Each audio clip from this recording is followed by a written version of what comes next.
Aide-nous, Seigneur, à avoir un cœur disponible, disposé.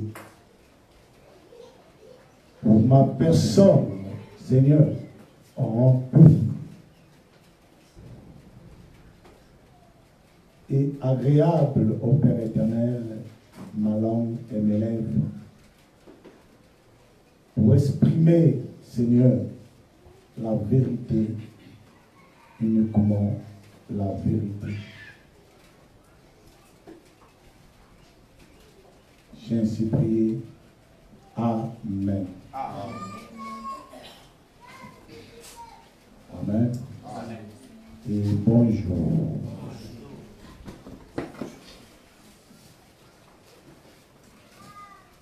Nous allons lire Éphésiens 2 que nous étions en train de lire. Éphésiens 2, à partir du premier verset jusqu'au 10e verset. Éphésiens 2, du premier verset jusqu'au 10e verset.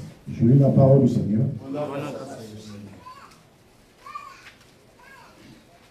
Vous étiez morts par vos offenses et par vos péchés, dans lesquels vous marchiez autrefois selon le train de ce monde, selon le prince de la puissance de l'air, de l'esprit qui agit maintenant dans les fils de la rébellion. Nous tous aussi, nous étions de leur nombre et nous vivions autrefois selon les convoitises de notre chair, accomplissant la volonté de la chair et de nos pensées. Et nous étions par nature des enfants de colère, comme les autres. Mais Elohim, qui est riche en miséricorde, à cause du grand amour dont il nous a aimés, nous qui étions morts par nos offenses, nous a rendus à la vie avec Christ. C'est par grâce que vous êtes sauvés. Il nous a ressuscités ensemble et nous a fait asseoir ensemble dans les lieux célestes en Yahushua HaMashiach, afin de montrer dans les siècles à venir l'infinie richesse de sa gloire par sa bonté envers nous en Yahushua HaMashiach. Car c'est par grâce que vous êtes sauvés par le moyen de la foi. Et cela ne vient pas de vous. C'est le don d'Élohim. Ce n'est point par les œuvres afin que personne ne se glorifie. Car nous sommes un ouvrage ayant été créé en Yahushua HaMashiach pour de bonnes œuvres que Elohim a préparées, avant la fin que nous les pratiquons. Amen. Amen. C'est la même lecture que nous avons fait le mercredi et le vendredi. Je suis allé, puisque le vendredi, nous sommes arrêtés au verset 7. Et aujourd'hui, nous avons continué au verset 10.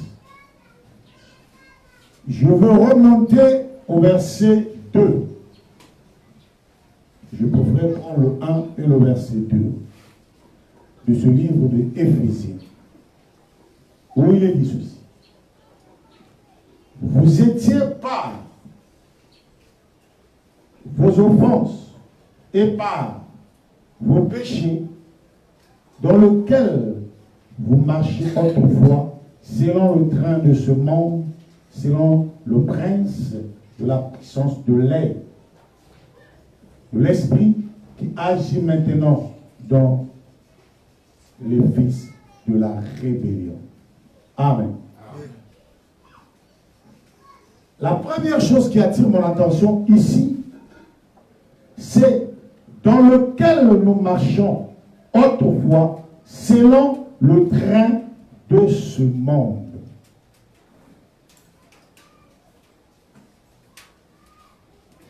Cette phrase attire mon attention. Cette phrase m'interpelle.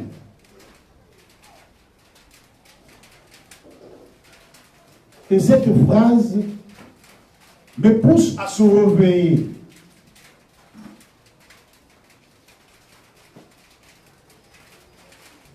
Le train de ce monde. Amen.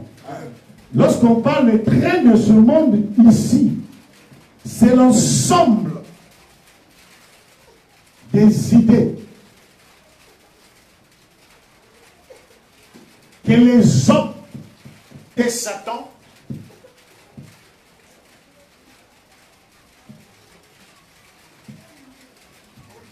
c'est l'ensemble des idées des hommes et de Satan qu'il a établi dans ce monde. L'ensemble. Voilà pourquoi lorsque souvent nous avons l'habitude de faire quelque chose, nous devons d'abord nous poser la question si ce n'est pas notre pensée. Si ce n'est pas la pensée de l'autre. Si ce n'est pas la pensée de Satan. Si c'est ta pensée, c'est la pensée de l'autre, c'est la pensée de Satan, on appelle ces choses-là le train de ce monde. Amen. On appelle cela le train de ce monde. Dans le maître, c'est Satan. Je vous ai toujours dit que celui qui contrôle la pensée de l'homme, c'est Satan. C'est celui qui est le maître de nos pensées. Celui qui nous inspire. Mais celui que le Seigneur a dit, le prince de ce monde. Qui veut dire le chef suprême de ce monde.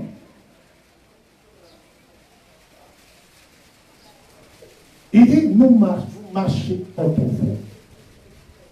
Marcher ici, c'est la manière de parler, la manière de faire, la manière de se comporter.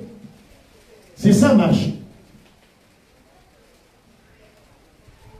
Est-ce qu'on parle ou pas?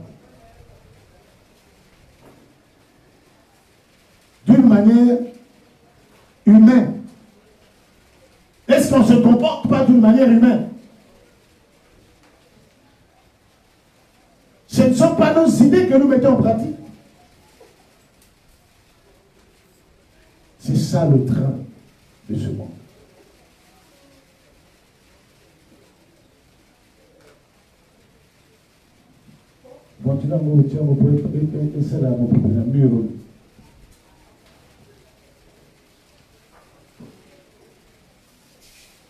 C'est ça le problème. Vérifie ta façon de penser.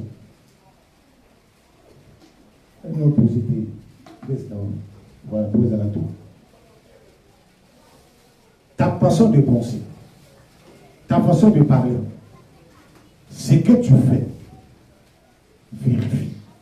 Regarde. Quel est l'intérêt? L'intérêt. Ça avantage quoi? Ça avantage qui?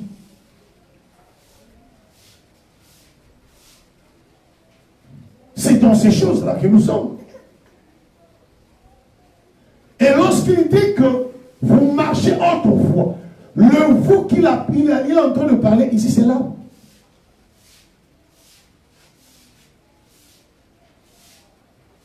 David appelle ça l'ombre de la vallée de la mort. Il dit même si je marche dans l'ombre de la vallée de la mort, je ne crains aucun danger. Donc David appelle son corps l'ombre de la vallée de la mort.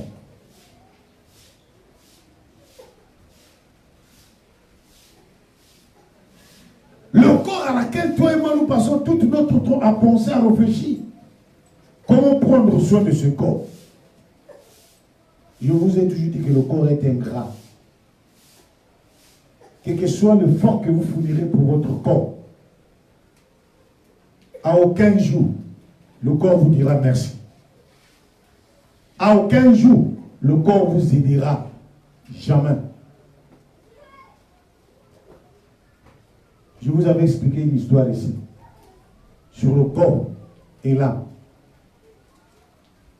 Le corps ne s'est pas partagé. Quand tu vois le corps être déterminé sur une situation, c'est pour son intérêt. Quand ce n'est pas son intérêt, vous ne verrez jamais le corps être dans la joie. Et c'est là où je vous ai dit, faites très attention lorsque votre corps se réjouit de quelque chose. Si votre corps se réjouit de quelque chose, c'est que c'est un péché.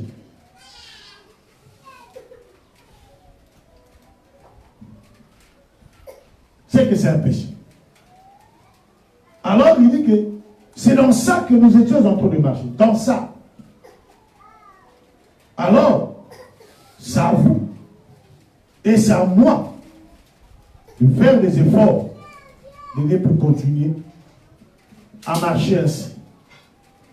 Il dit, selon le prince de la puissance, de l'air.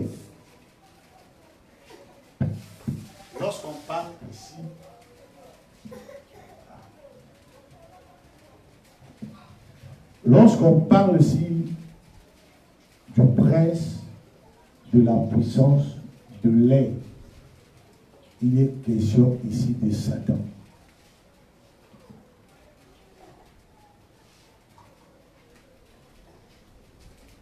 Le prince de la puissance de l'air.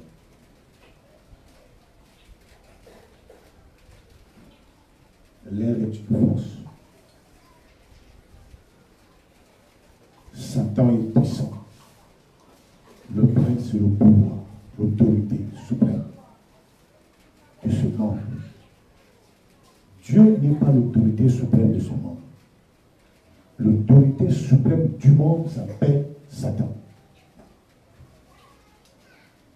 Il dit, nous sommes sous. Il dit, vous êtes sous. Vous marchez sous. Ça veut dire que dans ce monde, ici, le diable a mis les principes. Aujourd'hui, nous nous réjouissons que notre terre est riche. Dieu nous a béni la terre. Oui, Dieu a béni la terre. Qui a donné l'inspiration d'aller soutirer le pétrole, le diamant, l'or sur la terre? C'est pas Dieu.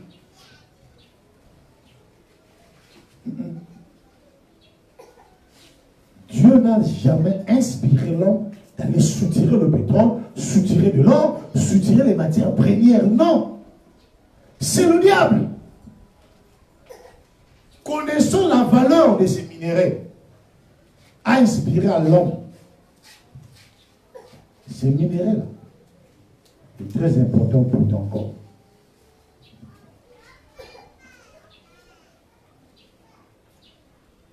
Amen. Très important pour ton corps. Tu peux le soutirer, tu peux le vendre aux autres, créer un système où il faut qu'il y ait l'achat. Si Satan avait inspiré de l'argent, c'est pour avoir l'autorité sur les autres. Parce qu'autrefois, il ne pouvait pas contrôler le monde parce qu'il n'y avait pas l'argent. La force de quelqu'un, c'était faire le champ. La force de quelqu'un, c'était faire la chasse et le péché. C'était ça, la richesse. L'élevage, la pêche, et l'agriculture. C'était ça la richesse.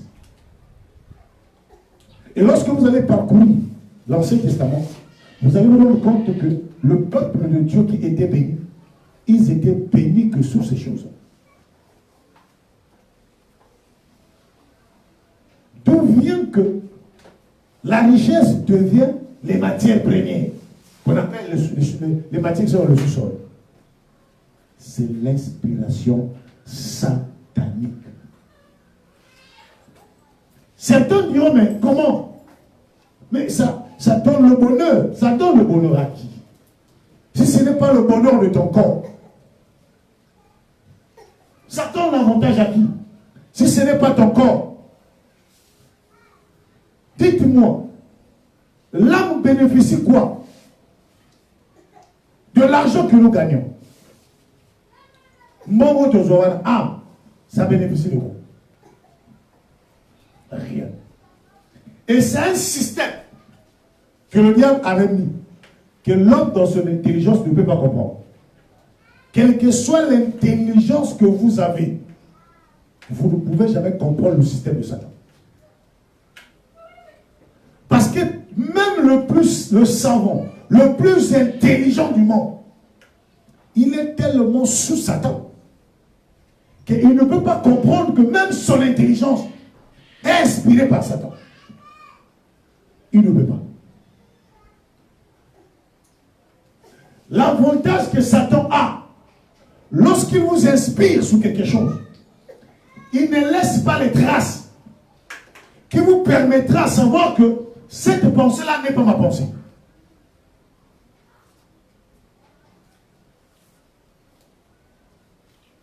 Il a créé le système d'une manière que lorsque vous pensez, vous vous dites que c'est moi qui réfléchis. C'est moi qui pense.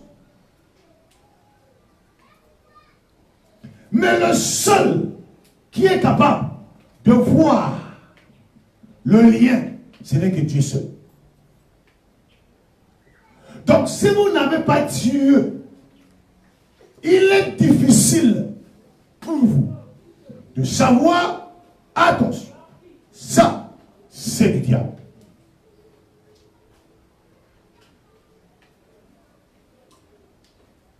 Ah, il est difficile.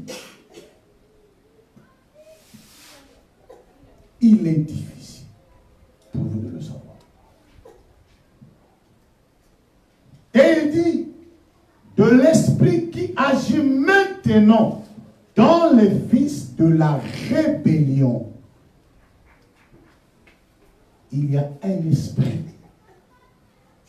qui agit maintenant, à leur époque déjà. Cet esprit-là, à leur époque, agissait déjà dans les fils de rébellion. Les fils de rébellion ici, c'est ceux qui s'opposent à la parole. Quelqu'un me dira, Père, moi je ne m'oppose pas à la parole. Mais non, je vous ai dit que c'est un système dont l'homme lui-même ne sait pas. Lorsque vous rentrez dans ce système, vous pensez comme ce système-là. Vous devenez les fils de la rébellion. Parce qu'il dit que vos pensées ne sont pas mes pensées. Vos voix ne sont pas mes voix. Ça veut dire que la manière de se comporter des hommes s'oppose à la manière de Dieu. Mais c'est la rébellion.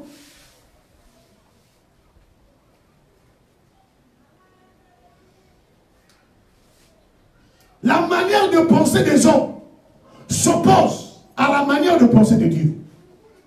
Mais c'est quoi ça?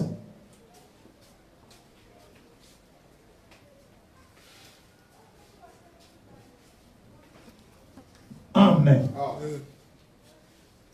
Quand vous passez du temps du matin jusqu'au soir, sans méditer la parole, sans écouter la parole, vous faites quoi? Vous vous opposez. Quelqu'un me dira, papa, mais nous on s'oppose comment? Mais lorsque tu t'es réveillé le matin, tu n'as pas pensé à manger, tu n'as pas pensé à boire, tu n'as pas pensé à te laver, Tu n'as pas pensé à t'habiller. Tu n'as pas pensé à aller quelque part pour aller voir un frère et une soeur. Mais as-tu pensé pour ton salut? Lorsqu'une personne passe toute une journée à penser que pour l'intérêt du corps, elle n'est pas pensée pour l'intérêt de son âme. Mais c'est ça les fils de la rébellion.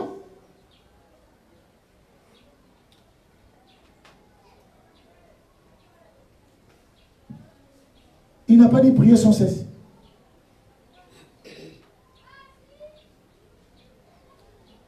Lorsque je vous ai dit ici la prière sans cesse ici, ne veut pas dire l'expression seulement. La prière ici, c'est un comportement. Une manière de vivre, c'est comme la parole. Est-ce que le matin, jusqu'au soir, tu as manifesté la prière sans cesse, qui veut dire se comporter comme la parole?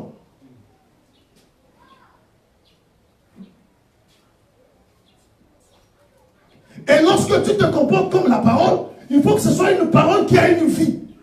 Et cette vie qui est la lumière des hommes. Est-ce que tu te comportes comme Dieu?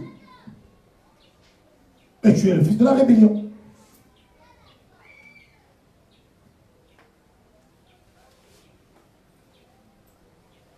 Amen. Il est l'heure d'aller à la prière et écouter la parole. Tu préfères aller voir ta copine. Tu préfères aller voir ton oncle. Tu préfères aller voir une autre personne qui est dans la prière. Mais c'est quoi c'est? C'est la rébellion.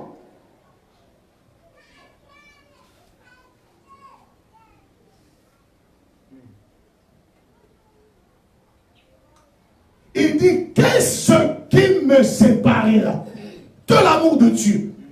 On ne veut pas écouter la parole de Dieu. S'éloigner de l'amour de Dieu. L'homme n'est pas encore arrivé dans cette dimension de comprendre que lorsque je me réveille le matin, ma priorité c'est d'abord Dieu. Si je vais aller travailler, je vais aller travailler pour l'amour. Puisque j'ai l'amour, je ne peux pas laisser mon corps affamé. Parce que dans nos principes à nous, fais du mal même à celui, fais du bien même à celui qui te fait du mal. La Bible nous a dit ça. Aimez vos ennemis, priez pour eux. Mais mon corps était mon ennemi. Et par l'amour, je vais aller travailler pour trouver de l'argent, pour le nourrir, parce que j'ai l'amour. Mais il ne faudrait pas que cet amour-là soit l'amour des hommes. Il faut que ça puisse être l'amour de Dieu. Or, dans l'amour de Dieu, lorsque je vais aller travailler pour l'intérêt du corps, je dois aussi penser qu'après le travail, j'ai un rendez-vous quelque part. Et le rendez-vous que j'ai est plus important que le rendez-vous d'aller travailler pour le corps. Lorsqu'on n'a pas compris ça, on est qui? Fils de la rébellion. Amen. Amen. On dit non. Le Seigneur a dit on reconnaît l'arbre passé. Les fruits, ce sont le caractère, le comportement. On reconnaît quelqu'un, il est fils de la rébellion, pas parce qu'il ne croit pas qu'il est fils, mais on le reconnaît par le caractère. Dans le caractère, la manière de faire prouve que toi, tu n'es pas un fils de Dieu, tu es le fils de la rébellion. Donc, un rebelle, c'est celui qui s'oppose à ce qui est conforme, à ce qui est juste. C'est ça un rebelle.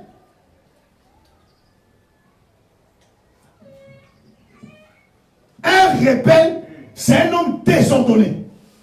Et lui, il aime que les gens vivent dans le désordre. Et quand vous lui imposez l'ordre, il n'est pas d'accord. C'est ça l'esprit d'un rebelle. Il ne sème pas la logique. Tu dis à un rebelle, contente-toi de ton salaire, il n'acceptera jamais. Il faut m'aller sur balle.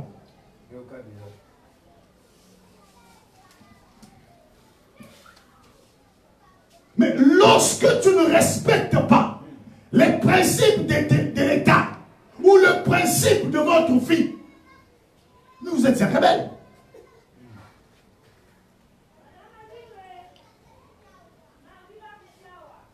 Mais dis ça à des gens, dis non, non, non, moi je ne suis pas le fils de la rébellion.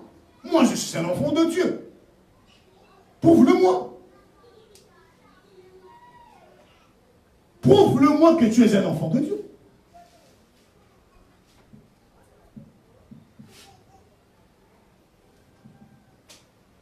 Un enfant de Dieu ne se réclame jamais par sa bouche que je suis un enfant de Dieu. Quiconque qui a l'habitude de dire que Nazamwa Nanzambe est animé par un démon. Nazamwa Nanzambe. Il y a un démon qui agit en toi. Parce que cette déclaration-là, les enfants de Dieu ne le font pas. Les enfants de Dieu, et ils prouvent. Si vous ne croyez pas que je suis un enfant de Dieu, regardez les œuvres. Les œuvres parlent de qui je suis enfant. Les œuvres. Les œuvres parlent. Les fils de la rébellion. Je ne t'accuse pas, mais je te montre. Je t'ouvre les yeux pour que tu te rends compte tu es dans quelle position. Est-ce que tu n'es pas, tu n'es pas encore la fille de la rébellion? Tu n'es pas encore le fils de la rébellion? Comme pouvait dire Paul que je ne vous le dis pas pour vous faire mal, mais je vous le dis pour vous aider. Vous savez que lorsqu'une personne se blesse et qu'il veut se soigner, et quand on veut lui mettre l'alcool, il n'accepte pas.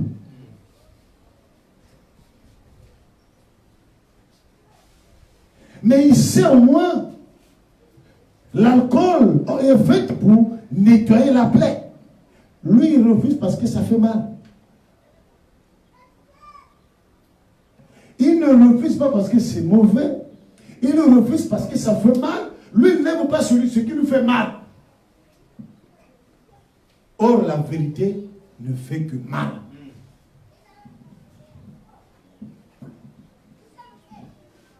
Dis à une soeur que Dieu va te donner un mari. Elle sera dans la joie.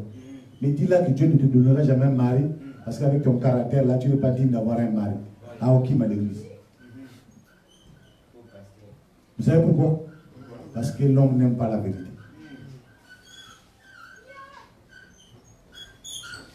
Une fois, je vous ai dit ça ici. Avant qu'une femme se rende dans le mariage, elle doit d'abord devenir une épouse. On ne peut pas m'embaucher dans une société mécanicienne si je n'ai pas d'abord appris la mécanique. Donc, tu ne peux pas être appelé, rentrer dans la maison de quelqu'un, tu es une femme. Non. Voilà pourquoi je vous avais dit, puisque c'est la loi, dans la loi c'était plus d'intellect qui était écrit. Amen. Mais le vrai esprit, on ne dit pas que celui qui trouve une femme trouve de bonheur, non. Celui qui trouve une épouse trouve de bonheur. Voilà pourquoi là-bas, on mentionne qui a trouvé la femme vertueuse. Or, la femme vertueuse, c'est celle qu'on appelle épouse.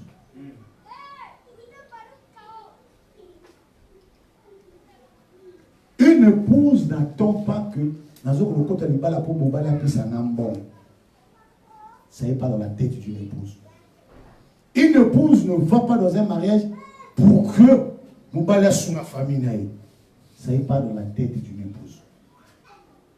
Une épouse sait, moi j'ai des compétences d'aller aider cet homme-là pour qu'il réussisse. C'est ça la vision d'une épouse. Mais la vision d'une femme, c'est venir s'asseoir, on est à l'aise, à comment on est patron. Amen. On aime, la femme veut que ce soit facile. Voilà pourquoi tu vas rendre compte que les femmes se plaignent plus. Pourquoi? Parce qu'elle est une femme, elle a osé de rentrer dans une vie de couple. Nazam mécanicien était. Bon, Moshina pour aller faire la mécanique. C'est pas parce que je suis un humain. Les véhicules vont tomber en panne, on va me l'amener, je ne le réparerai jamais. Parce que je ne maîtrise pas ça. Dans chaque domaine que vous faites. il faut d'abord apprendre. Pour s'engager, il faut avoir la maîtrise. J'ai maîtrisé le travail, alors je peux m'engager à l'exploiter, ce talent-là, pour que je puisse avoir de l'argent. Tout commence par l'apprentissage. Mais l'homme n'aime pas la vérité. Ce n'est pas dans le cœur de l'homme. L'homme, jamais, il n'aime pas ça. Il ne rêve même pas ça. Parce qu'il ne trouve pas un avantage là-dessus. Amen. Le Fils de la République. Il dit, nous tous aussi, nous étions de leur nombre. L'apôtre Paul dit, nous aussi, nous étions dans ce nombre. Amen. Ça, je l'ai déjà parlé. Amen. Maintenant, ce qui m'intéresse ici, nous avons lu ici, nous repartons dans le passage qui nous a amenés ici. Jean 5. Amen. Parce que le passage qui nous a amenés ici, c'est pour faire comprendre que les morts, ce sont ceux-là qui vivent sous terre, mais qui n'ont pas la théophanie. Ok? Donc j'ai pris ce passage pour nous faire comprendre, pour que nous puissions comprendre une chose. Et après là-bas, on reviendra dans ce passage pour avoir plus d'éclaircissement sur ce que nous voulons comprendre. Nous repartons dans Jean 5. Amen. Il dit, verset 24, il dit, en vérité, je vous le dis, celui qui écoute ma parole, ok, et qui croit à celui qui m'a envoyé à la vie éternelle, et il ne vient point en jugement, mais il est passé de la mort à la vie. Mais il est passé de la mort à la vie. Amen. Ici, nous avons le premier point. Le premier point, c'est écouter. C'est ce que j'ai mentionné là. Amen. Les morts doivent écouter. Un mort n'entend pas. Non. Quelqu'un me dira pas. Mais là-bas, on dit que les morts entendront. Oui, c'est l'interprétation. Voilà pourquoi il dit d'abord ceux qui auront entendu. Ça veut dire, le premier entendre là, ne voulait pas dire entendre, voulait dire écouter. Amen. L'heure vient où les morts entendront ma voix. Ceux qui auront entendu. Comprenez? Amen. Le problème d'interprétation. Maintenant, nous sommes dans le mot écouter. Écoutez ici celui qui est attentif. C'est-à-dire, lorsque je parle ici, et son corps, et son âme, et son esprit, est dirigé vers ce que je suis en train de dire. C'est ça un homme qui écoute. Celui qui écoute, il met tout son être à orienter ça sur ce qui est en train d'être dit. Mais quand tu es là, tu es à la maison, tu penses à l'argent, tu penses à la famille, tu n'es pas en train d'écouter. Amen. Il dit Dieu parle tantôt d'une autre, pas d'une façon ou d'une autre. Mais c'est nous qui ne faisons pas. Attends. Il parle, tu ne comprends pas parce que tu n'as pas fait attention. Or, faire attention ici, c'est ça qui veut dire écouter. Vous comprenez? Écouter ici, c'est comme quelqu'un qu'on lui a dit que quelqu'un qui gagne va passer ici. Il va rester au coin de la rue. Il est là seulement, il regarde les gens qui passent. Comme il dit, Christian, bonjour, bonjour. Ça veut dire que vous le savez, vous répond, mais son œil, ses yeux plutôt, sont orientés sur l'avenue, de peur que celui qui l'attend passe. Ok? Je pourrais aussi dire ici, éveiller. Faire attention. C'est ça, écoutez. Pourquoi je fais attention? Pourquoi je suis attentif? Parce que je veux comprendre quelque chose.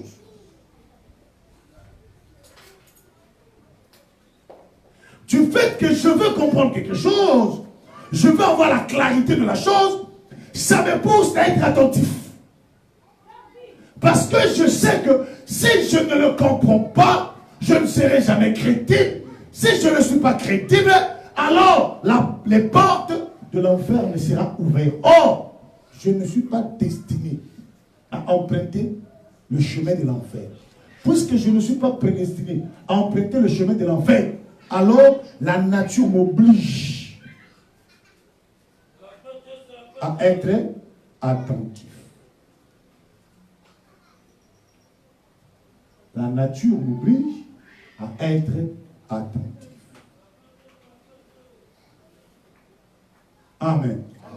Regardez lorsqu'un film passe, le film que tu aimes, lorsque tu es en train de regarder ce film, au moment où tu regardes le film, tu oublies qu'il faut manger. Tu oublies qu'il faut travailler.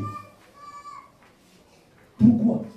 Parce que l'histoire qui est en train de se dérouler dans ce film, tu te retrouves dedans. Tu es rentré même dans la télé. Quelqu'un peut t'appeler, tu n'entends pas. On t'appelle, tu n'entends pas. Pourquoi? Parce que toute ton âme est rentrée dans la télé. Mais lorsqu'il s'agit de la parole, on t'appelle, tu as écouté. Oh. On appelle, automatiquement tu tournes. Donc tu n'écoutes pas. Tu es dans la distraction. La même concentration que nous avons lorsqu'on regarde quelque chose qu'on aime, nous devons avoir la même attitude, le même comportement. Mais toi, je t'appelle. Mais t'es. Hein? Mais Dieu, ça montre que tu étais concentré dans ce qui est en train de se passer. Or, c'était lorsqu'il écoute ta parole, il est dans la distraction. Vous le voyez là, ou qu'il aille. Puisque la finalité, il ne comprendra rien. Vous n'allez pas demander à celui qui n'a pas écouté de comprendre. Par quelle magie? Pas.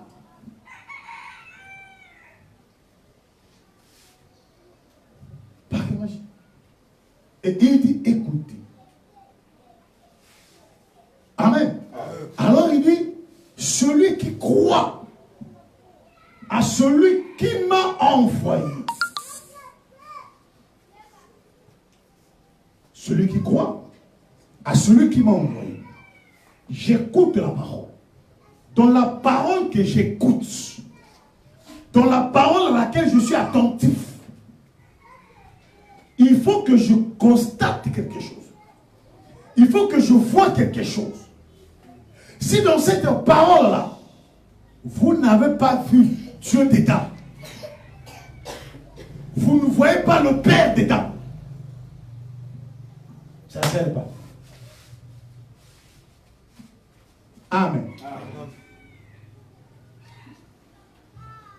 Lorsque nous écoutons, écouter nous amène à comprendre. Ok? On me presse la parole. J'ai écouté. J'ai compris. Qu'est-ce que j'ai compris dans la parole? J'ai compris que dans cette parole-là, qui est le Fils, j'ai vu le Père. Au commencement, il était là-bas.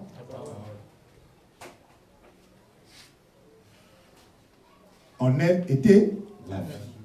Or, la vie, là, c'est ça le règle. Maintenant, croire à celui qui m'a envoyé ici, c'est accepter ce que vous avez compris comme l'unique vérité à mettre en pratique. C'est ça quoi? On ne peut pas croire quelque chose qu'on n'a pas compris. Non. J'ai compris. Et je reconnais ce que j'ai compris comme la seule vérité. Donc je suis appelé à mettre en pratique. Mais quand ta croyance à toi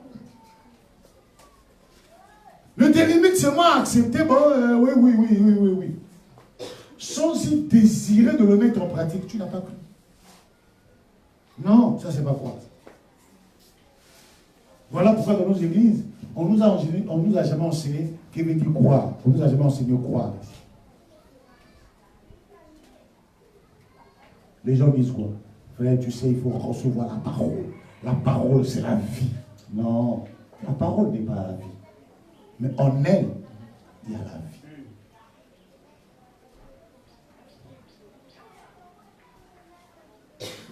Pourquoi nous cherchons la parole? Parce que nous savons que dans la parole, il y a la vie. Une fois que nous avons la parole, nous ne nous limitons pas à regarder la parole. Nous allons dans la profondeur pour aller tirer la vie. Parce que si vous n'avez pas cette vie-là, vous ne vivrez jamais la vie de Dieu. Jamais. Amen. Et c'est cette vie-là qu'on appelle la vie éternelle. Or, la vie éternelle ici, c'est la théophanie.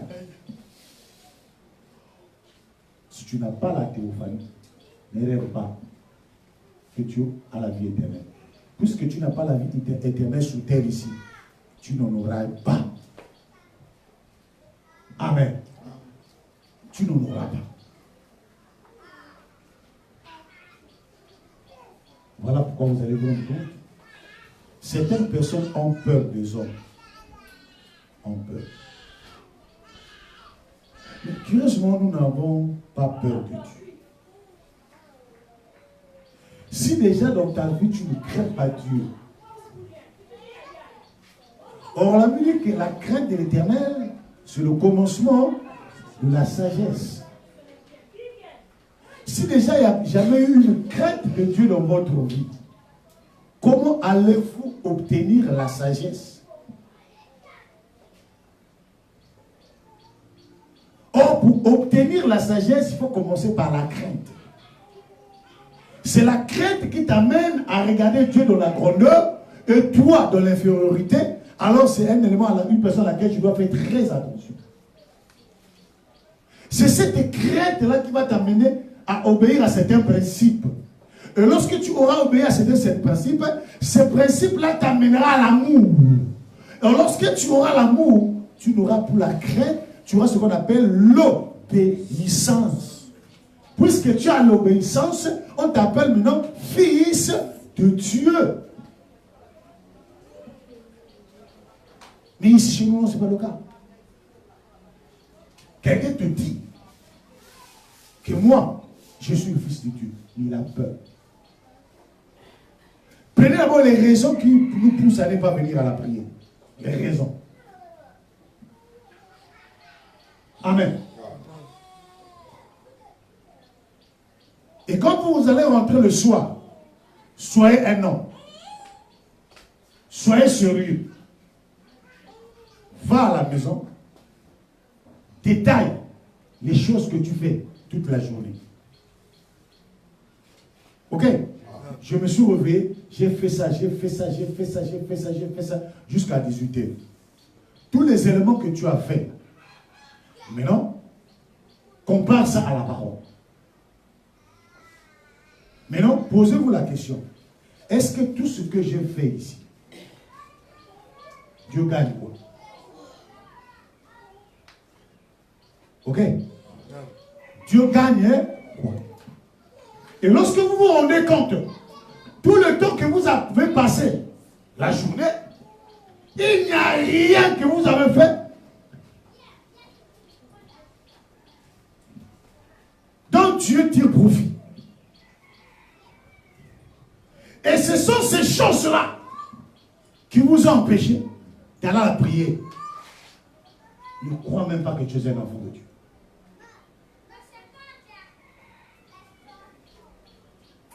Amen. La nudité. Un enfant de Dieu ne pratique pas le bien. Je vous ai dit que la pratique du péché intervient lorsque vous répétez les mêmes choses, les mêmes absents. Je dis ça pour vous aider. Allez-y demander mes anciens. Une fois, je vous ai toujours lorsqu'on était en Bretagne. Allez demander mes anciens. Posez-lui la question. La première fois que j'avais mis mon pied au niveau de l'église, de l'assemblée, jusqu'à ce que j'ai quitté, j'ai fui aucun jour. Allez demander. Même lorsque souvent j'amène les pasteurs qui ont prié avec moi dans le vainqueur, allez poser leur la question. Nous voulons savoir notre Père dans la foi. Il nous dit toujours, fouille tout, papa fouille. Est-ce que lui-même il est fouillé? Amen. Mon comportement a amené même mes parents. Ils ont compris que lorsque c'est un jour de prière, n'appelez jamais Elvis. Si vous l'appelez, il ne viendra jamais. Parce que lorsque vous m'appelez, je vois la raison. Je compare la raison à la parole. Est-ce que lorsque je vais fouiller, ce qui m'amène à ne pas là à la prière, quand je vais le prendre, je vais le comparer à la parole. Est-ce que la parole sera pour?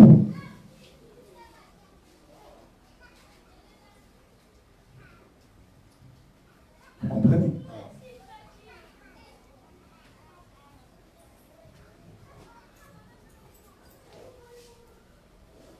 Amen. Amen. Je me souviens une volonté à monter, on avait une vie. Donc une sœur à nous avait perdu son enfant. Mais j'ai dit, on va prier. À l'époque, je n'avais pas la même connaissance aujourd'hui. Et quand j'explique ici, je vois l'histoire, je me dis, pourquoi on n'avait pas prié? On a compris la parole. De pleurer avec ceux qui... Surtout que c'est notre soeur qui a pu perdre son enfant. Nous ne sommes pas allés chercher le travail. Nous sommes allés accompagner notre soeur qui a perdu son enfant. Ça fait partie aussi de la vie d'un enfant de Dieu. Maintenant, toi, quand tu ne pries pas, là où tu es là, ce que tu fais là, est-ce que ça reflète à la parole?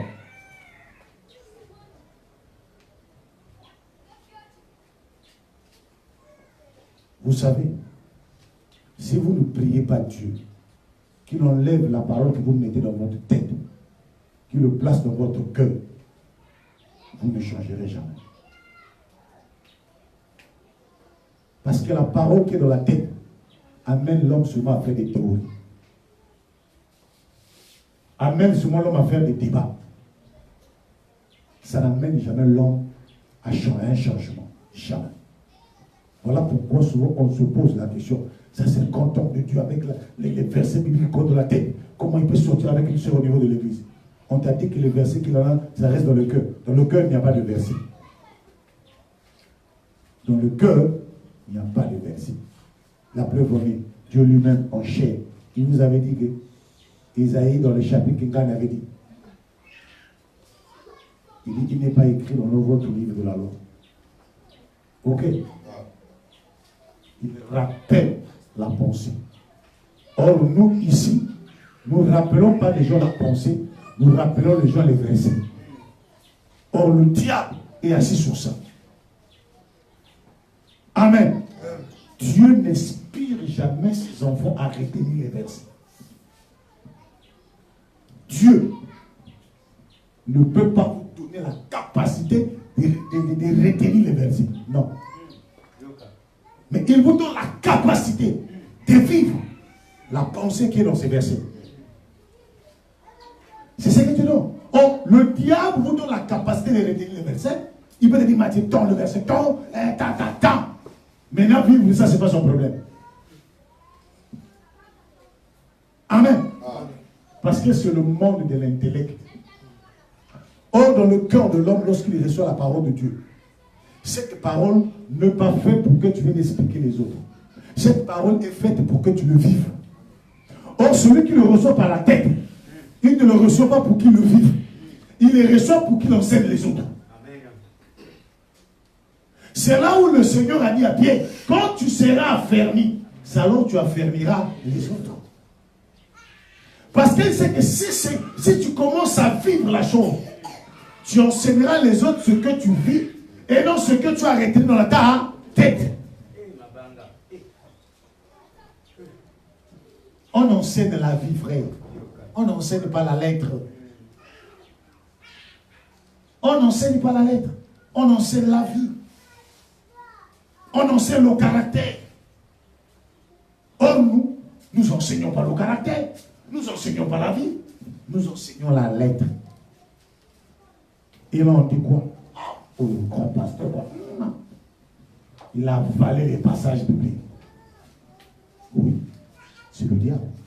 Parce que le monde de l'intelligence humaine, c'est le monde du diable. Or, le monde, l'intelligence de l'homme l'amène à l'intérieur, dans la tête.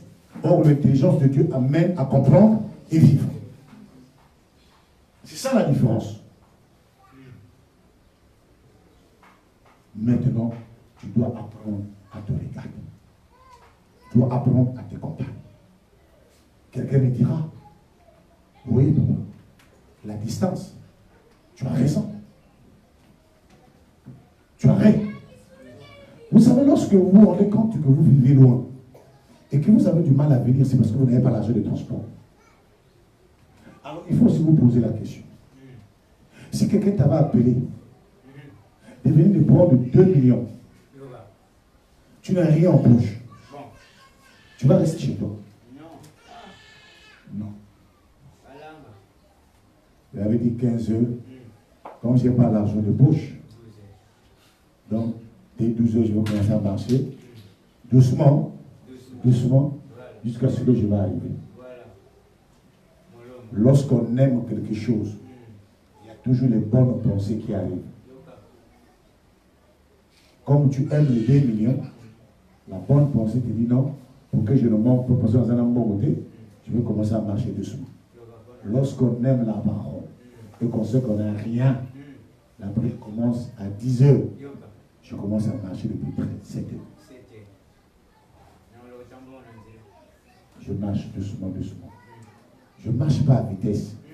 Parce que si tu vas commencer à marcher à 9 heures, au temps de la mort, tu vas transpirer. Et quand tu quittes déjà chez toi, 8 heures, et 7h30, tu vas commencer pour toi à marcher doucement. C'est ce que je fais quand je vais aller au repas, quand je n'ai pas l'argent de transport.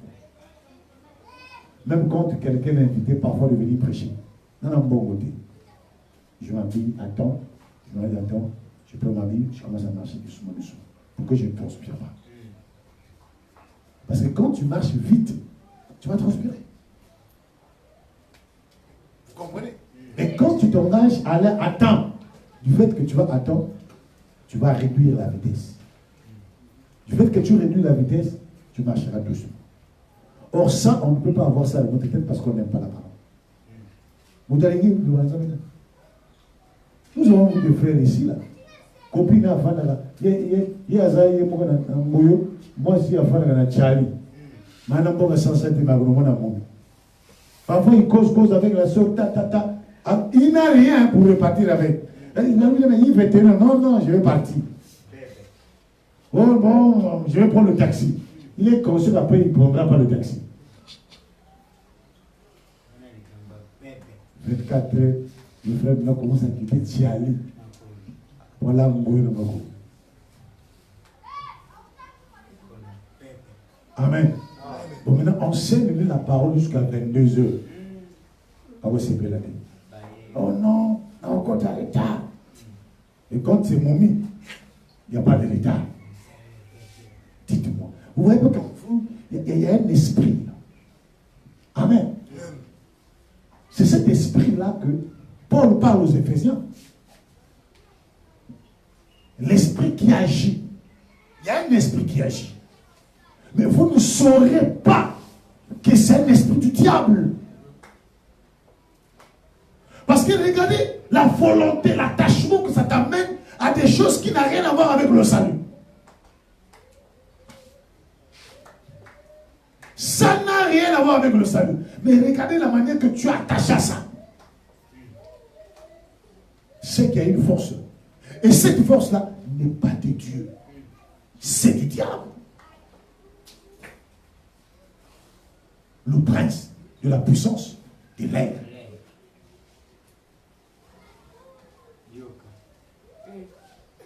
C'est lui. Tu dois apprendre à comprendre ça. Pourquoi lorsqu'il s'agit de la parole, je suis lourde, je suis lourd, je ne suis pas déterminé, je ne suis pas engagé. Mais lorsqu'il s'agit des choses du monde, je suis déterminé. Il y a un esprit là qui agit. Agit auprès de qui? Au fils de la rébellion.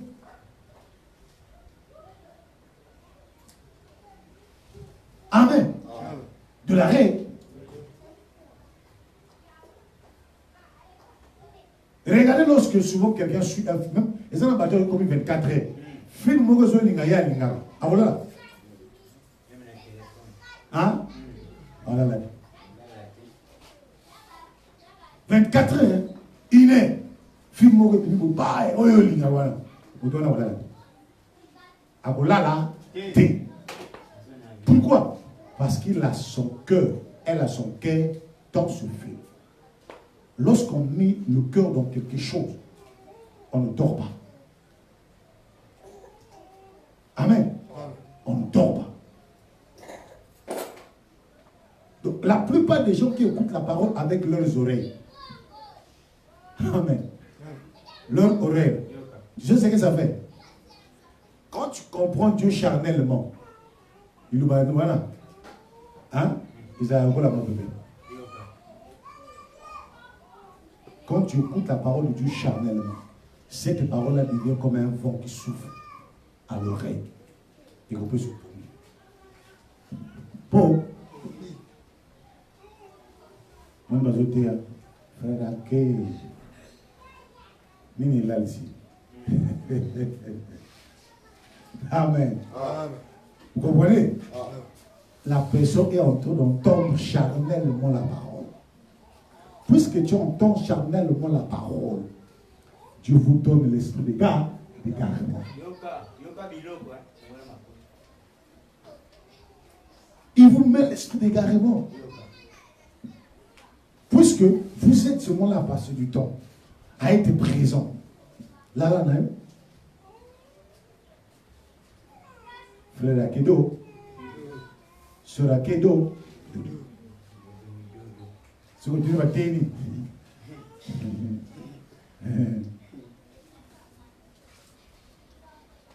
C'est un esprit du monde.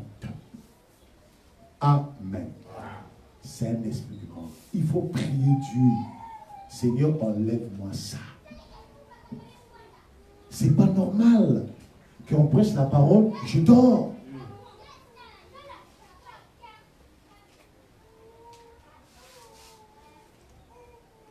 Amen. Vous savez, il y a des gens ici, ils sont sensibles à la lumière. Sensibles. C'est-à-dire que au tien la chambre, il aura du mal à dormir. C'est-à-dire qu'en roulant la 2 minutes, parce qu'il est sensible à la lune. Mais il y a des gens qui sont sensibles à la lumière. C'est-à-dire que même si tu, comment on appelle ça, un projecteur, au tien de la chambre, bah, à la année pour lui. Tonton.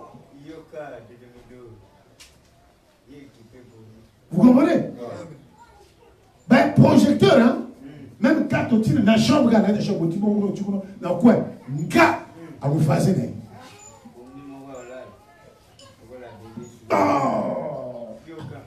Et donc, ils ont pété la mission. Ok? Maintenant, la personne qui est sensible, il sait que ceux qui n'ont pas n'a pas des minutes n'a pas n'a pas n'a pas pour mission comme na bou pour na lala. Est-ce que vous comprenez? Ça veut dire quoi? Ça veut dire que quand tu écoutes la parole, et cette parole-là, en elle, il y a la vie. Et la vie est la lumière. Mais il y a aussi l'âme. Tu es insensible. Hein? C'est pas normal. C'est pas normal.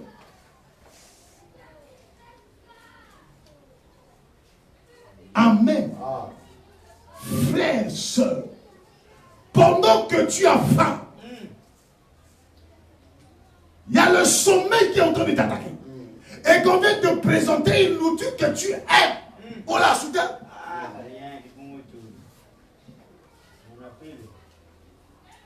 J'ai faim.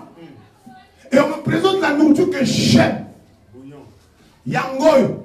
Et on te dit, bon, là, nous pouvons aller après. Tu n'accepteras jamais. Vrai ou faux? Bon, comme Ozonimba, bon, bon, que tu dors d'abord quand tu vas te réveiller. Non. Une fois que je t'aide, c'est ce que fait un fils de Dieu. Le sommeil, je suis en train de manger. Écoutez, je veux comprendre la parole. Pour moi, c'est la bébé. Tant que aussi ça vous dit, bon, là. Mais toi, pour moi, me mis au-dessus de PC, tout qui est là, résister au diable, il fuira loin de vous. Mais ceux qui pourraient comme on me maillot, ils ont mis PC une autre. Il y a quelle résistance?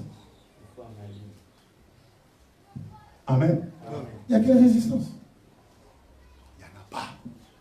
Puisqu'il n'y en a pas, tu auras du mal à être appelé fils de Dieu. Tu auras du mal. Amen. Alors, lorsque vous regardez sur le tableau ici,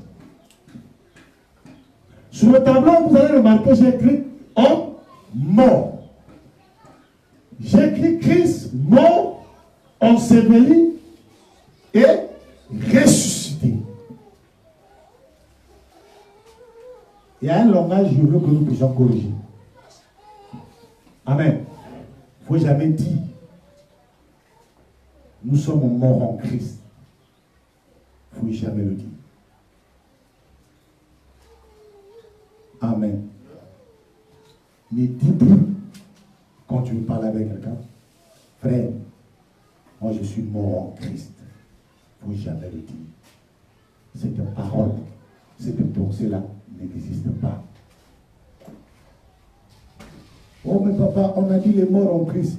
Les morts en Christ, c'est ceux qui sont morts là, c'est-à-dire que tu as le Christ en vous et que tu es mort charnellement. C'est cela qu'on appelle les morts en Christ. Mais spirituellement, on n'est pas mort en Christ. Spirituellement, on est mort depuis le jardin d'Éden. Vous comprenez? Donc notre mort n'est pas en Christ. La mort spirituelle n'est pas en Christ. Donc lorsqu'il voilà pourquoi il dit que les morts entendront ma voix. Comment qu'il dit les morts entendront ma voix? Vous dites nous sommes morts en Christ. Non? Ok. Amen. Nous ne sommes pas morts en Christ. Nous devons corriger ça. Amen. Je veux qu'on puisse avoir la bonne compréhension. La première partie qui va d'abord nous intéresser ici, c'est le livre de Colossiens 2. Non, excusez-moi. Galates 2. Galates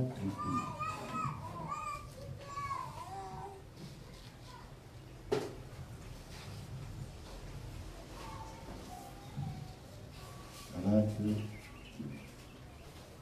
Amen. On va le verset 15 au verset 21. Mais je vais sûrement prendre le verset 20. Ok? C'est du verset 15 au verset 21. Je vais préférer seulement lire le verset 1. Regardez ce que Paul dit aux Galates. J'ai été crucifié avec Christ. Et si je vis, ce n'est plus moi qui vis, c'est Christ qui vit en moi. Si je vis maintenant dans ma chair, je vis dans la foi au Fils de Dieu. Si, au Fils de Dieu, qui m'a aimé et qui s'est livré lui-même pour moi. Amen. Il y a un endroit à laquelle je vais vous expliquer. Si je vis maintenant dans la chair, ok? Amen. La Bible, là, il nous dit quoi? Paul dit, il était crucifié. Avec qui? Avec Christ. Crucifié. Amen. Crucifié avec Christ. Il ne dit pas je suis mort avec Christ. Crucifié. C'est-à-dire qu'ils sont montés à la croix avec le Christ. Lorsqu'on est monté à la croix avec Christ, lui, lorsqu'il monte, il est vivant. Nous, lorsque nous montons avec lui, nous sommes morts. Vous comprenez? C'est-à-dire que lui, il nous prend mort, alors que lui, il est en vie. Il monte avec nous à la croix. C'est lui maintenant qui est crucifié. Lorsqu'il est crucifié, nous morts en lui, on est là. Vous comprenez? Et lui, il meurt. À cause de qui? À cause de nous qui étaient d'abord morts. Est-ce que vous comprenez? Amen. Mais nous ne sommes pas morts avec lui. Il est mort seul. Ok? En ayant déjà nous qui sommes morts avec lui. Mais nous ne sommes pas morts au même moment. Vous devez rectifier ça. Amen. Mais lorsqu'on nous a crucifiés, on n'a pas crucifié un homme vivant. Plutôt les hommes vivants. Les hommes qui étaient crucifiés, c'est des hommes morts. Dans l'homme qui était vivant, qui s'appelle Yahushua. C'est lui qui était vivant. C'est lui qu'on a mené à la croix. Aussi, vous comprenez un peu? C'est lui qu'on a mené à la croix. Et les morts qui l'ont accepté, c'est avec ces morts-là qu'il est monté avec la croix. Amen. Et lorsqu'il monte avec la croix, lui il meurt. Il devient mort comme ceux qui étaient avec lui morts. Est-ce que vous comprenez? Maintenant, c'est ensemble qu'on nous a ensevelis. Enterrés. Amen. C'est ensemble qu'on nous a enterrés. Ensemble, on nous a enterrés. Toi, tu vas dire, papa, voilà pourquoi il ne faut pas dire. La zone Nzambe. Nzambe n'a pas été là. Tu vois que tu es sanctifié. Il va te sanctifier. Crois seulement en lui, il va te sanctifier. Dieu n'a pas besoin que tu lui viens sanctifier. Les deux, tu vas prier la pose de Bawana. Voilà pourquoi ça ne nous a même pas donné la foi. Ça n'a jamais changé notre vie parce qu'on prie mal. Petulanga Nzambe. Sokolanga na makila na yo. Isawa.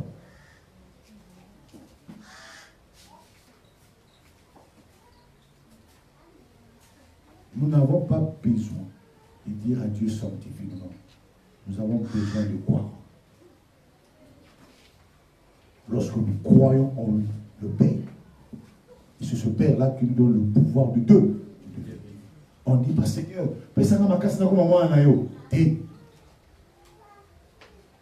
donne-moi la capacité de te comprendre. Ok? Ça, tu peux demander la compréhension. Parce que si tu ne comprends pas, tu n'auras pas le pouvoir de devenir enfant de Dieu. Maintenant, lorsque tu es enfant de Dieu, tu cherches encore la sanctification pour lui. Parce qu'un enfant de Dieu est saint. C'est celui-là qui demande la sanctification, qui sait qu'il n'est pas saint. Maintenant, lorsque tu demandes la sanctification, tu le demandes à qui? Parce que celui qui doit sanctifier, ce n'est pas le Dieu, c'est le Père qui sanctifie le Fils. Vous n'avez pas entendu le Seigneur a dit ça? C'est le Père qui doit sanctifier le Fils. Donc, si tu veux être sanctifié, il faut devenir le Fils. Lorsque tu deviens le Fils de celui qui sanctifie, tu es sanctifié le Fils. Nous lisons mal la parole. Nous l'interprétons aussi mal. Amen. Colossiens 2.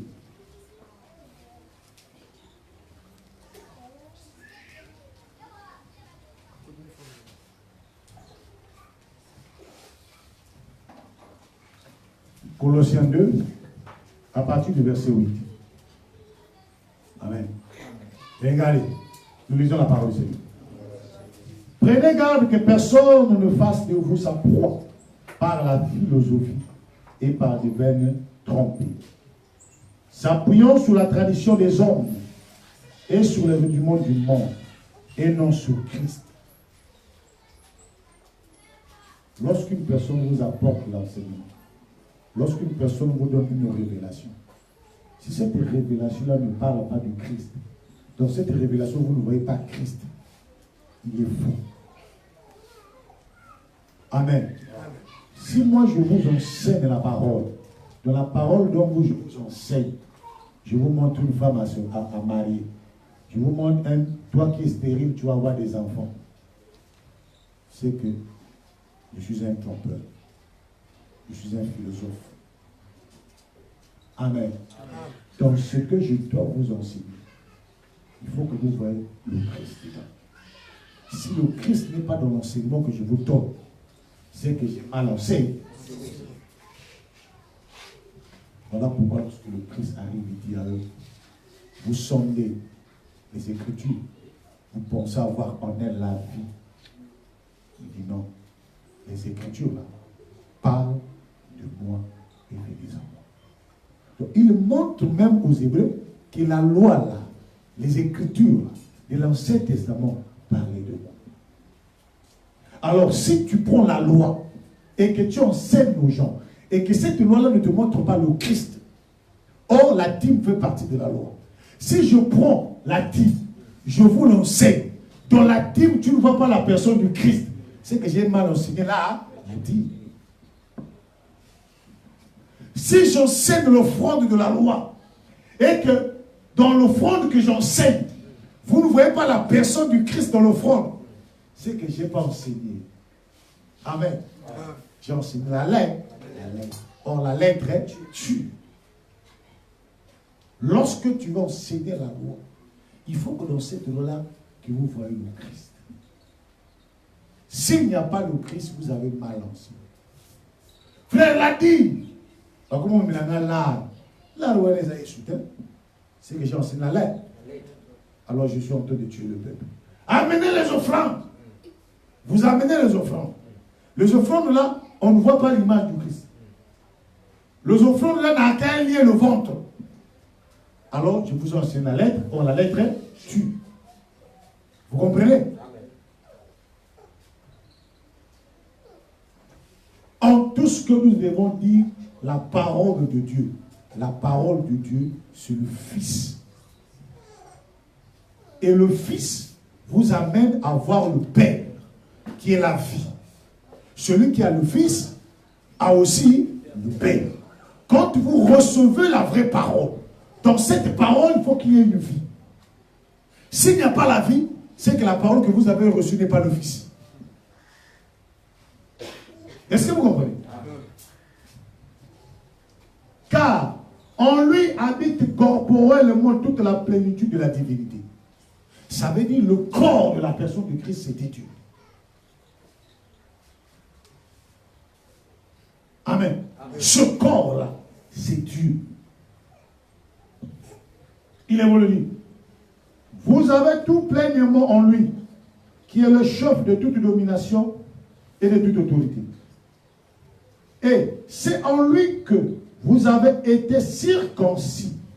Une circoncision que la main n'a pas faite. Mais de la circoncision de Christ, qui consiste dans le dépouillement du corps de la chair. Amen. Celui qui a cru au Seigneur doit être un circoncis. Un circoncis. Si vous n'êtes pas circoncis, c'est que vous n'avez pas encore croisé le Seigneur. Or, il dit ici, la circoncis veut dire quoi? Le dépouillement du corps de la chair. Que veut dire le dépouillement ici? Celui-là qui est circoncis spirituellement, ça dit que dans sa chair, le Seigneur affaiblit tout ce qui est désiré charnel. Amen.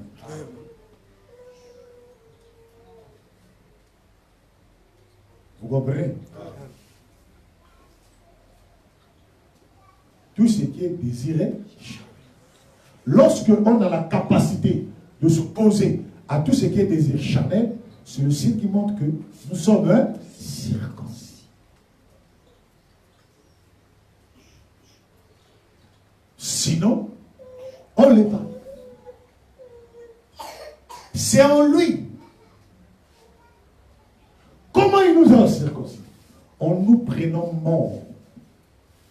Comment il nous a pris mort? Lorsque nous l'avons écouté. Nous avons cru à son Père. Ok? Alors, c'est ça qui nous a appris. Il nous a amené à la circoncision. La circoncision ici, c'est l'ensevelissement, enterré, et la résurrection. Lorsqu'on est ressuscité en Christ, nous ne sommes pas morts en Christ, il vient nous prendre morts, ok? Nous sommes crucifiés avec lui, nous sommes ensevelis avec lui, nous sommes ressuscités avec lui. Quelqu'un me dira, par contre, là c'est passé, je n'étais pas. Oui, tu n'étais pas. Amen. Vous comprenez? Ce qui est impossible aux hommes est possible à Dieu. Il le savait qu'un jour, il y a un enfant qui s'appelle Kingai. Amen. Vivra 2000 ans. 1000 ans après l'œuvre de la croix. Il a pris d'abord par la grâce. Amen. Vous comprenez? Il prend, il le ramène aujourd'hui. C'est ça le mystère de Dieu. Voilà pourquoi vous avez remonté comment il y a même des phrases qu'il prononce au présent. Mais c'est des choses qu'il déclare 2000 après. Voilà. Il met à l'existence ce qui n'existait pas. C'est possible. Comment tu peux faire exister ce qui n'existe pas? Amen. Ça veut dire que présentement, lorsqu'il mourait, Sami n'était pas là. Amen. Mais il l'a fait exister. Toi, tu n'étais pas. Si tu es enfant de Dieu, il t'a fait exister là-bas. Il met à l'existence ce qui n'existe pas. Donc, il te prend dans ton futur. Il te ramène dans son présent. Il dit, le jour où tu seras né, ok, ce qui montre que j'étais pris mort, j'ai monté avec toi à la croix, j'étais enseveli avec toi, je me suis resté avec toi. Ce qui montre que tu étais là-bas. Il faut que tu puisses croire. Il faut que peut-être tu puisses écouter, croire. Voilà pourquoi si quelqu'un s'oppose à la vérité, il ne veut pas accepter la vérité, c'est qu'il n'était jamais crucifié, enseveli et ressuscité avec le Seigneur. Amen. Ce c'est qu'à la croix là-bas, il n'était pas. Alléluia. À la croix, ils n'étaient pas. Tous ceux qui ont été à la croix avec le Seigneur, qu'il pleuve, qu'il neige, ils vont se convertir. C'est ça la logique. Amen. Le verset nous dit, ayant été enseveli avec lui par le baptême. Par quoi? Voilà. Toi qui mets tout ton cœur au baptême d'eau. On a baptisé l'autre, on a au côté de qui t'a dit? Qui t'a dit que si tu n'es pas baptisé d'eau, tu ne peux pas entrer? Qui t'a dit? Amen. Amen. Qui t'a dit? Il dit ici, enseveli avec lui par le baptême. C'est le baptême qui qui vous enterre.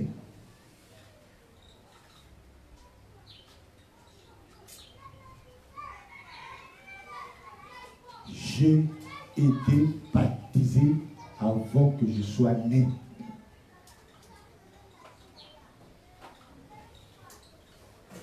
Baptisé. Donc, celui qui cherche le baptême n'a pas compris Dieu. Comment voulez-vous rechercher quelque chose qui était déjà fait?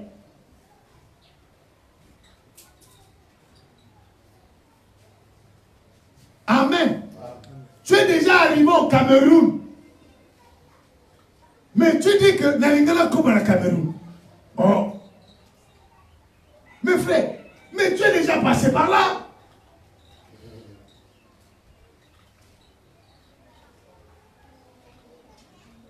Dieu a dit aux jeunes prophètes, le chemin que tu emprunteras ne revient plus sur le même chemin. Amen. Tant qu'on va dire là, malabo, si j'ai déjà traversé le baptême, je ne suis plus à retourner en arrière pour un autre baptême.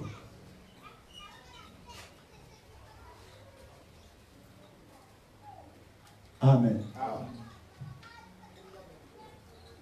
Voilà pourquoi le Seigneur a dit, lorsque les fils des Zébédée sont venus le voir, il a dit que nous voulons être à gauche, à droite. Il dit, voulez-vous boire la coupe à laquelle moi je vais boire? Voulez-vous vivre le baptême d'homme? Je vais être libre de baptême. Il dit, oui, je sais que vous aurez ce baptême, mais ça après. Amen. Après, frère, si quelqu'un t'a jamais critiqué parce que tu es juste, tu n'es pas de Dieu.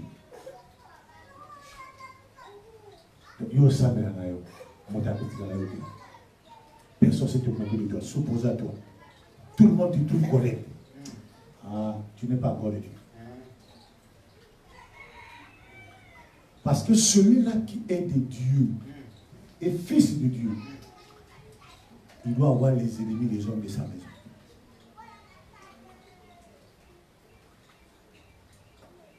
Voilà pourquoi, lorsque tu commences à te comporter comme un vrai enfant de Dieu, ton mari ne prie pas, tu auras les points avec ton mari. Quand tu vas te comporter comme un enfant de Dieu, ta femme ne prie pas, tu auras les points avec ta femme. C'est-à-dire que toutes personnes qui n'ont pas sur le même chemin que toi, vous aurez eu une contradiction. L'église avait dit, il faut l'église. Ah ben, frère, ce que vous croyez là n'est pas la parole. C'est que je sais que c'est dans le nom.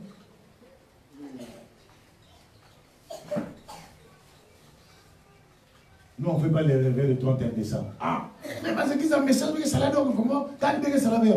Nous, on ne fait pas ça. Amen. Et malheur à la personne ici, comme c'est que chez nous, on ne fait pas. Ils vont voir nos voisins. Frère, ceux qui sont nos voisins, ceux qui sont moins voisins. Amen. Bon, non, comme chez nous, on n'a pas célébré ça. Si quelqu'un qui est dans la baninga, frère, vous avez moins de baninga. Tu n'es pas clair. Ok? Hein?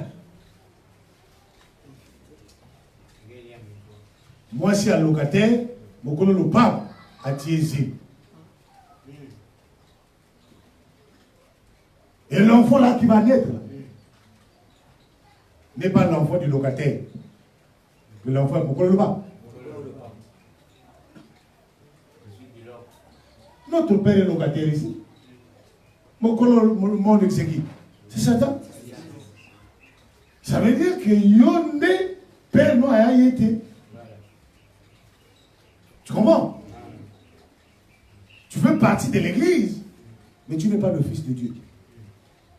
Nous avons moins de voisins, on ne le pas. Voilà pourquoi aucun de nos côtés, on ne le pas. Tu vois, ça la fait taper. ne le fait jamais. On doit arrêter telle manière de faire. Si on dit le 31 décembre n'est pas reconnu par Dieu, c'est l'instruction satanique et diabolique. Pourquoi toi, lorsqu'un voisin le fait, quelqu'un me dira, papa, donc même à l'église réveil, il fait dire oui.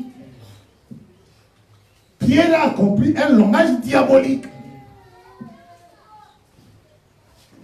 Pierre, qui dormait avec le Seigneur, qui mangeait avec le Seigneur. Même le pasteur du message, on ne sait pas s'il est même du même Dieu. Il n'y a pas de preuve. Mais nous, l'écriture démontre ici que Pierre était avec le Seigneur. Et c'est même lui qui avait déjà été choisi pour conduire les autres après le départ du Seigneur. L'écriture nous rassure. Mais il a utilisé le langage de qui? De Satan.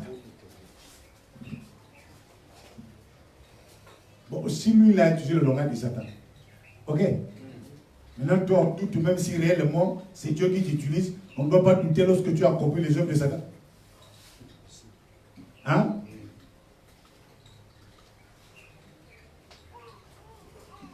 Oui, mais il est là, papa, c'est pour moi, le normal. Moi, si, à quoi me mon bal. D'autres familles comme le monde normal. Mais lorsque ça va commencer, je sais ce que les parents disaient. On en a ça en foutu. Hein? En vous, comment tu es une femme, tu veux devenir un homme. Tu te coiffes comme un homme, tu t'habilles comme un homme, tu marches comme un homme, tu parles comme un homme. Moi, nous avons foutu. Vous comprenez? Mais comme le diable a continuité Mamadou, il a convaincu les intellectuels.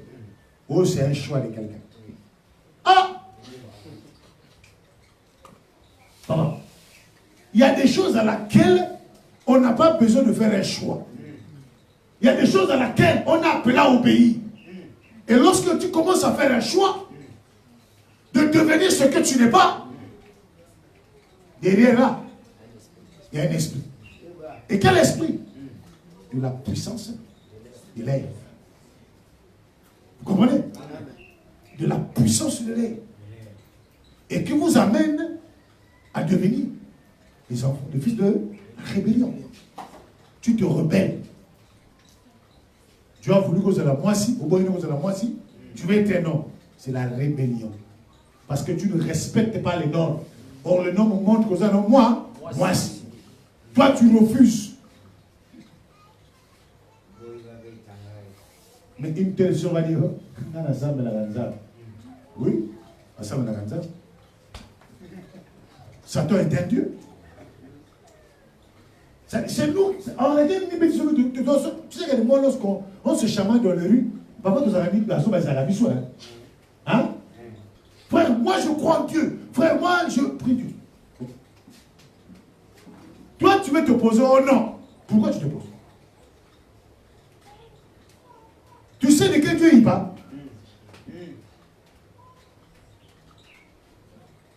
Tu fais un débat inutile. Ça veut dire déjà quand tu regardes le caractère de quelqu'un, quand il dit ici que moi je crois en Dieu, comprends? Son Dieu s'appelle Satan. Quand tu vois un président de la République qui torture son peuple, lui il est le plus riche, ses enfants les plus riches, ses enfants deviennent les plus intelligents, les Congolais sont les plus idiots. Ok? Et il dit, oh Dieu, il faut comprendre que le président, son Dieu s'appelle Satan. Parce qu'un président dont son Dieu est Yehoshua, Mashiach. Il dit que ce que tu veux qu'on fasse pour toi, fais cela pour les autres. Ça veut dire qu'un président de la République normal, il ne veut même pas être millionnaire.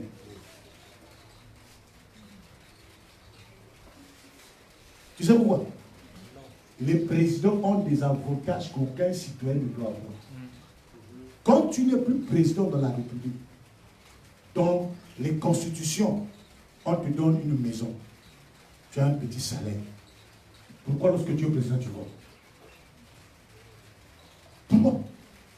Si tu es président et que tu es en train de mettre tes enfants au monde, fais les efforts que tes enfants réussissent dans la vie. Ne vole pas pour mettre tes enfants à l'aise. Voilà pourquoi la plupart des pays, les plus grands voleurs, ce sont les présidents de la République. J'ai dit bien les plus grands voleurs, ce sont les présidents de la République. Des voleurs. Si tu lui poses la question, au Komare Chinegeni, tant qu'il y a un pouvoir, ni le métier aux Arabes qui n'ont voté. Il y a un pouvoir, tu étais un fonctionnaire, avec un salaire de combien? 60 000. Toi, tu es fonctionnaire avec un salaire de 60 000, au comme président de la République, n'est pas comme milliardaire. Comment?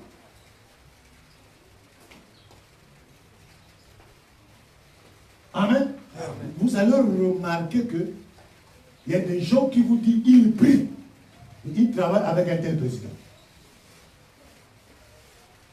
Amen. Amen. Dans tous les pays du monde, lorsque tu dis que tu crois en Dieu et que tu travailles avec un ministre qui vole, toi tu n'es pas un enfant. Amen. Démission. Vous comprenez? Vous sentez que le ministre est un voleur. On lui donne l'argent du budget de son ministère et comme un ministre d'enseignement dans le budget du pays, il y a un somme d'argent pour l'enseignement. Pas bon à son magasin. Puisqu'ils ont des salaires. C'est l'argent du fonctionnement. Mais dans le fonctionnement, il y a des banques. Maintenant, toi, tu es un conseiller spirituel, il y a un ministre. Tu dis pasteur, au fond d'Anaï. Oh non, toi, tu es un démon. Tu as un démon. Je ne refuse pas qu'un pasteur ne peut pas être conseiller spirituel d'un ministre. Ok? Comme ministre, avec un conseiller d'ailleurs. Ok, non? Ok? Tout ce qui s'assemble, c'est récent. Je vais partir. Je viens avec l'espoir, puisque je suis un conseiller. Un conseiller ne conseille que celui qui est limité. Ok? Lorsqu'on n'est pas limité, on n'a pas besoin de conseiller. Vous comprenez? Même le Seigneur a dit que le pays est de plus fort que qui? Les conseillers. Il ne dit pas que le pays est de plus fort du roi. Vous comprenez? Amen. Et quand je pense ce passage-là, quelque part, je ne donne pas aussitôt au président de la République qui vole. Vous comprenez? Si le président vole, ceux qui les encouragent de voler, c'est le ministre de l'économie, c'est le ministre des Finances. C'est eux. Parce que le ministre des Finances sait que quand nous avons vendu ceci, Tom compte dans la caisse de bois.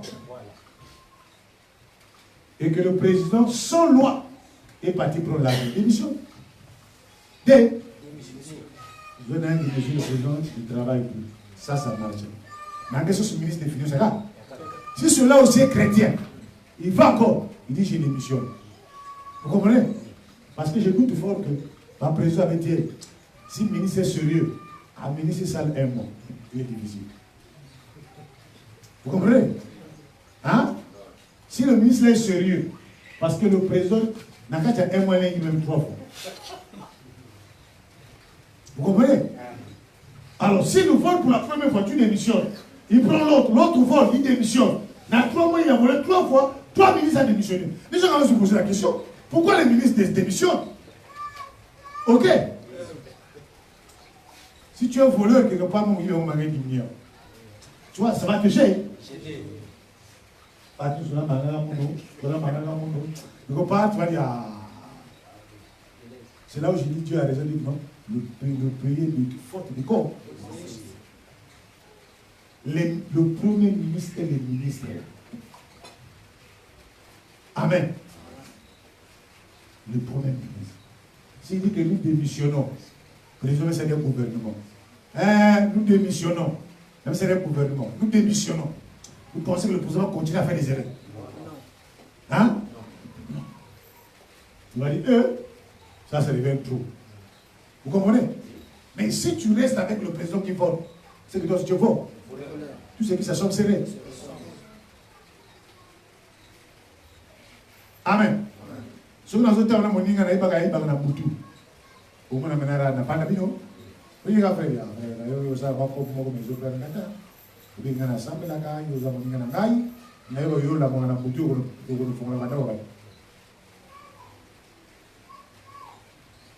si tu laisses, on continue. Si tu ne laisses pas, je verrai. Un fils de Dieu ne négocie pas, ne traite pas avec des voleurs. Amen. Un voleur ne peut pas être un fils de Dieu. Si quelqu'un aime voler, ok? Maintenant, regardez le mal que nous faisons dans nos pays. On n'a jamais dit que le président vole. On dit détourner.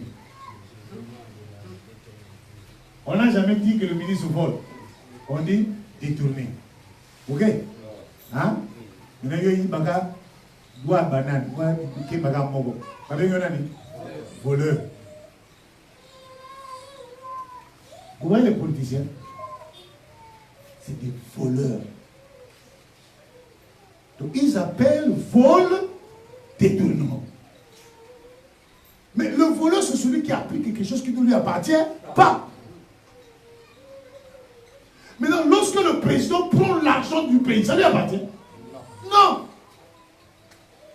Donc l'argent du pays n'appartient pas au président de la République. Lui, il attend son sang. C'est l'argent du pays. Nous aussi pasteur. Bon, l'église est pasteur. Ils ont bon l'église. Pasteur, comme c'est un bon, un voleur. Oui. Vous voyez que le même esprit qui va présider la Bible, ni le même esprit qui va pasteur. Hein? Qu'est-ce que c'est l'État? Il y a président. Qu'est-ce que c'est l'église? Il y a un président respecté son pays. Si c'est que eux ils font, c'est ce que nous faisons. Hein? Président Tabla a tapis? Pasteur Pali tapis? Président Afana Galiko?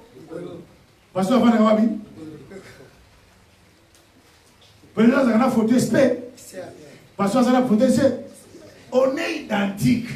Alors comment voulez-vous que ces gens-là nous respectent? Comment?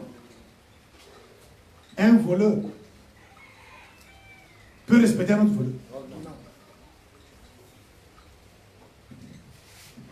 On peut plus payer.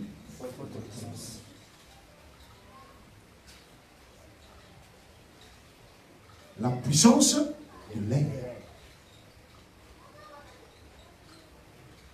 C'est ça qui règne ici. On passe d'abord côté là. Les comparaisons, c'est quoi? Oh non, même sorte de Dieu du monde, ils sont bien habillés, ils vivent bien. Comment plus pour raison nous? Ah, toi tu as tiré ça en comparaison maintenant, on ne pas ça.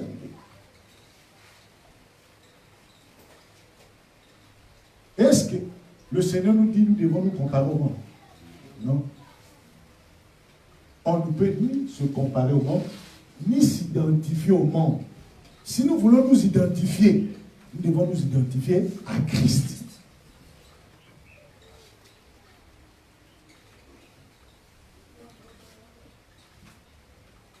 À Christ. Baye Melaga pasteur. Parce que Baye Melaga aussi, le président de la République. Quand il va aller, président. Parce que maintenant, on a l'église, ça dit.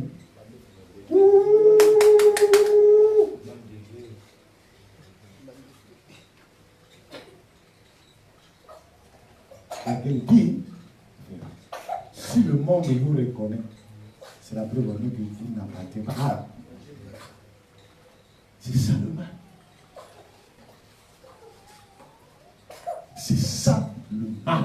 Or, celui-là qui est enseveli, qui est ressuscité avec le Christ, il est sire comme si. Par contre, on est soutenu dans la forme, Amen. Et je vais rajouter, je vais 4 mois dans ma 4. Ils ont rajouté. Mais toi, tu dis que tu es circoncis. Tu repars dans les champs, tu mens. Alors qu'on t'a trouvé mort dans le monde, on t'a sorti du monde pour te donner la vie. Toi, tu dis non, tu as déjà vu quelqu'un qui aime la mort. Même si tu dis, oh, on a beaucoup fort. Quand on va nous placer comme ça, on nous dit, comme Bama. Amen. Pour que quelqu'un ne puisse pas avoir peur de la mort, il doit être animé par un esprit. Amen. Un esprit qui l'aveugle devant la mort. Donc, il va dire, l'esprit t'aveugle, mon Dieu, il n'y a rien. Mais s'il n'y a pas un esprit qui vient effacer en toi, l'arme là n'est rien. Quand on va te porter l'arme, tu auras peur. Parce que ça fait peur. Mais quand on est en Christ, on a le pouvoir. Il est le chef de toute autorité, de toute domination. Quand quelque chose veut vous dominer, si vous avez le Seigneur, il s'oppose sur cette domination. Or, nous, on nous domine 24 heures sur 24. Au moins, il y a là la maison, ça les sous. Amen. Allah là, azo sous. Azo là la peau. Preuve les amis. Au moins, tu as volé ma casse, c'est que tu as volé la soupe. Parce que si tu as, pendant que tu dormais, tu étais sain dans ton sommeil, quand tu vas te réveiller, tu vas manifester les œuvres de la sainteté. Mais ce qui montre que tu as péché pendant ton sommeil, quand tu vas te réveiller, tu vas accomplir les œuvres du péché. Au moins, il tombe à le boutin. C'est là dans les sous. Amen. Deux finalement, tu as donné avec eux.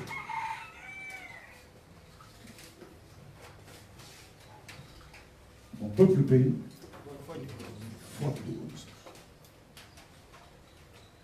Voilà pourquoi j'ai mis ici enseveli. On n'est pas enseveli. C'est enseveli, c'est lui qui nous amène ici. Nous sommes morts inutiles. Ok? J'avais même mal fait. Prenez la grâce à la peau. Mort, il nous tire mort. Il nous amène. Et lorsqu'il nous tire mort, lui il est vivant. Ok? Il nous tire mort, lui il est vivant. Il meurt avec nous, qui sommes déjà morts. On nous enseveli ensemble. Et lorsqu'on nous enseveli ici, il dit que Paul appelle ça, lorsqu'on nous enseveli, il appelle ça quoi? Le baptême. Amen. Il appelle ça baptême.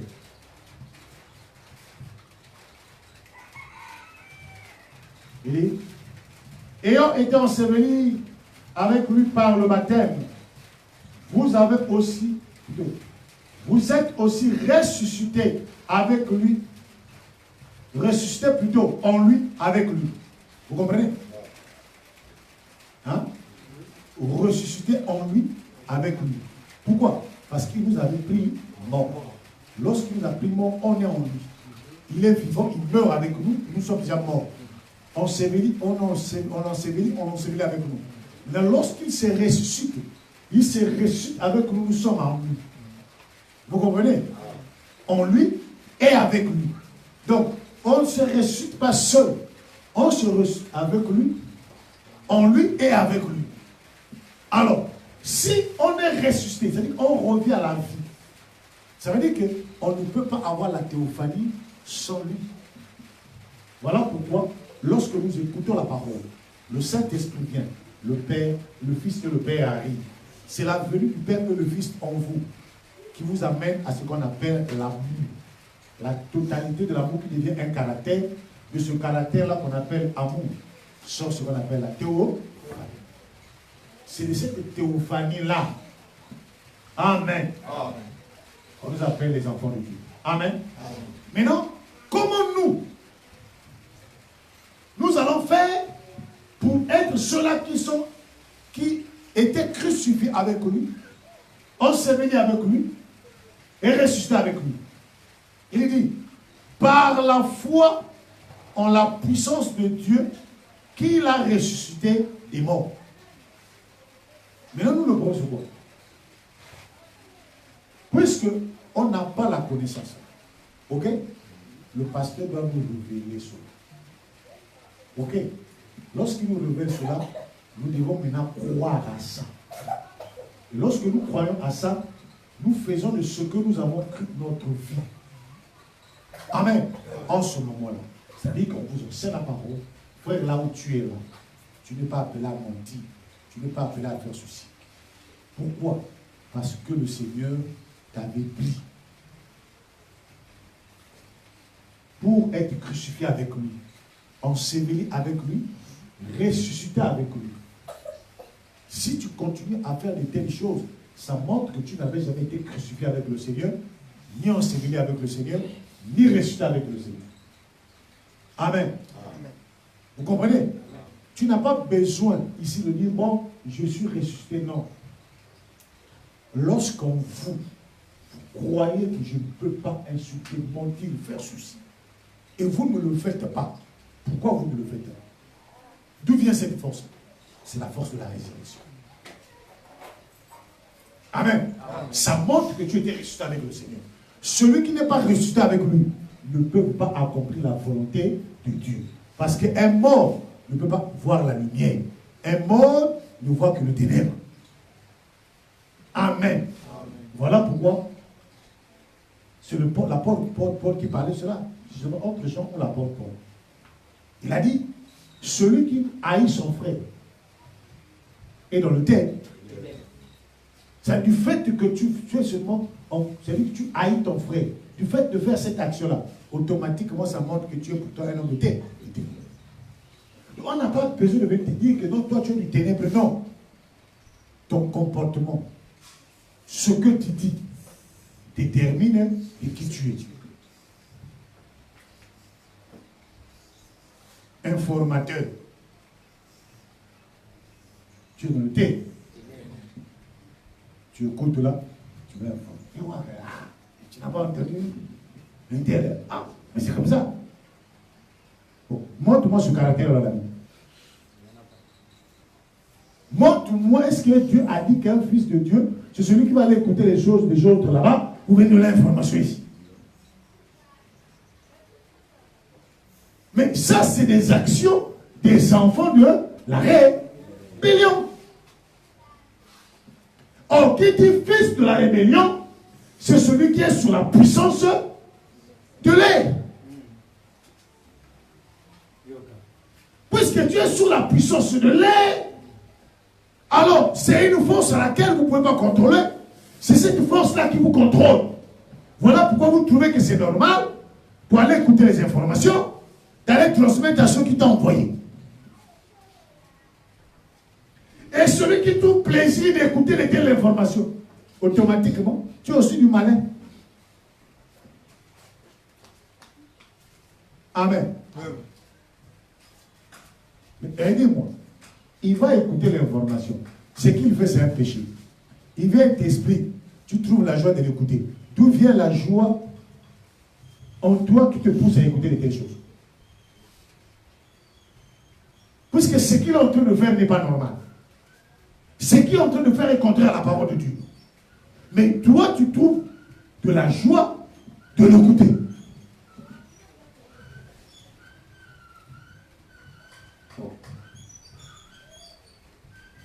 Amen. Oh.